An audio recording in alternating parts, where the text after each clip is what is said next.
बिस्मिल्लाहिर्रहमानिर्रहीम। अगर आपने अभी तक ilms.com के यूट्यूब चैनल को सब्सक्राइब नहीं किया है तो आप अभी ilms.com के यूट्यूब चैनल को सब्सक्राइब करें और बेल के आइकन को प्रेस करें। अच्छा, फिर इसके बाद जब आप यहाँ पर आते हैं तो यहाँ पे आपके पास कुछ और भी ऑप्शंस आते हैं। एक आपके पास एक्स, अच्छा ये आपके पास इसकी पोजीशन है, जो भी आपकी लेयर है इसकी पोजीशन आपके पास आ रही है एक्स और वाई। एक्स मीन्स की जो इसकी हॉरिजेंटल पोजीशन है ये आपको नजर आ रही है, और वाई मीन्स जो इसकी वर्टिकल पोजीशन है। ठीक है। अब अगर आप इसका वाई चेंज करेंगे तो ये आपका वाई के हिसाब से आपकी इसकी पोजीशन चेंज करेगा। या फिर अगर आप यहाँ से इसको मूव करेंगे तो आप देखेंगे तो कि आपकी वाई की पोजीशन यहाँ पे मूव हो रही है। ठीक है। अगर मैं इसको हॉरिजॉन्टल और वर्टिकल दोनों में चेंज करूंगा तो ये दोनों की वैल्यूज यहाँ पर चेंज होंगी। अच्छा, विड्थ और हाइट। विड्थ हाइट आपको जैसे मैंने बताया कि आप इसकी विड्थ और हाइट आप चाहें तो, जैसे फॉर एग्जांपल ये मेरे पास एक रेक्टेंगल आ रहा है, और इस रेक्टेंगल की अगर मैं विड्थ और हाइट चेंज करना चाहूँ तो मैं या तो यहाँ से चेंज कर सकता हूँ। ठीक है। या तो फिर मैं यहाँ से चेंज कर सकता हूँ। यहाँ पे चेंज करने के आगे बाद दो तरीके होते हैं। आप किसी के भी ऊपर आप कर्सर लेकर जाएंगे तो या तो आप यहाँ पे डबल क्लिक करके आप यहाँ पे टाइप कर सकते हैं, या फिर एक दूसरा तरीका ये होता है कि आप इसके जो राइट लेफ्ट साइड के ऊपर जो आपको ये लेबल नजर आ रहा है जिसपे एक्स लिखा हुआ है या वाई लिखा हुआ है या डब्ल्यू लिखा हुआ है या एच लिखा हुआ है, ठीक है, तो इस लेबल को आप यहाँ पे कर्सर लेकर जाएं और अपने कर्सर को आप क्लिक करके आप होल्ड करेंगे और इसको ड्रैग करेंगे तो ये आपकी वैल्यूज चेंज कर देगा इसके हिसाब से। ठीक है। सेम जो है ये आपका विड्थ के लिए भी होता है और ये आपका हाइट के लिए भी होता है। अच्छा, फिर विड्थ और हाइट के अंदर आपको यहाँ पे एक लिंक का आपको एक यहाँ पे आइकन नजर आ रहा है।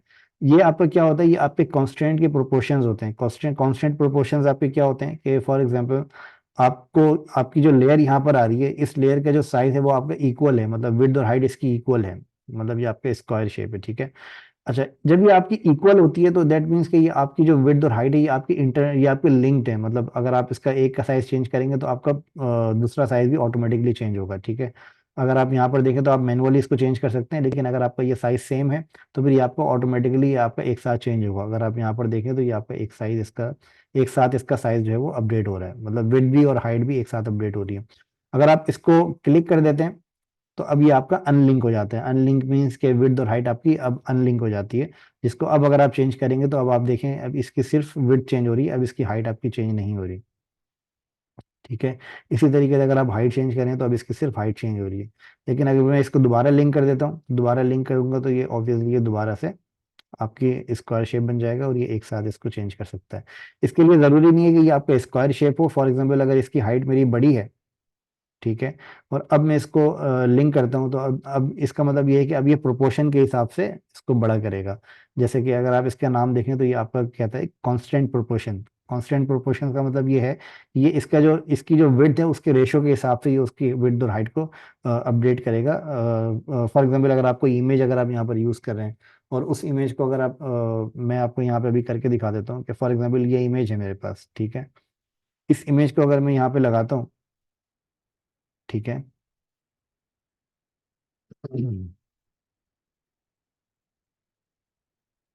ये इमेज आपको यहाँ पे नजर आ रही है। इस इमेज को अगर मैं यहाँ पे लगाता हूँ और अब मैं इसका क्या करता हूँ, मैं इसका यहाँ पे विड्थ और हाइट में इसकी यहाँ पे चेंज करता हूँ तो आपको यहाँ पे नजर आएगी कि इसकी विड्थ खाली चेंज हो रही है, इसकी हाइट जो है वो इसकी हाइट चेंज नहीं हो रही। लेकिन ये इमेज आपको समटाइम्स ऐसा होता है कि इमेजेस आपकी ऐसी होती हैं कि वो आपकी स्ट्रेच हो जाती हैं। ठीक है। तो उसके लिए ये ऑप्शन आपको बहुत ज़्यादा हेल्पफुल होता है, जो कि आपको यूज़ करना होता है। ओके। अच्छा, फिर इसके बाद आप यहाँ नीचे आते हैं तो यहाँ पे आपके पास कर्व ऑप्शन आता है। ठीक है। कर्व ऑप्शन जब आप इसको देखते हैं, अच्छा ये आपका रोटेशन है। ठीक है। रोटेशन मीन्स कि आप इसको अपनी लेयर को आप रोटेट कर सकते हैं। ओके। इसी तरह से ये आपके पास कर्व ऑप्शन है। अच्छा, रोटेट करने का एक और तरीका भी है कि आप जब इसको थोड़ा सा आउटसाइड के ऊपर अपना कर्सर लेकर जाते हैं कॉर्नर के ऊपर तो फिर ये आप यहाँ से भी आप इसको रोटेट कर सकते हैं। ठीक है। तो ये दोनों तरीके आप यूज़ कर सकते हैं रोटेशन के लिए।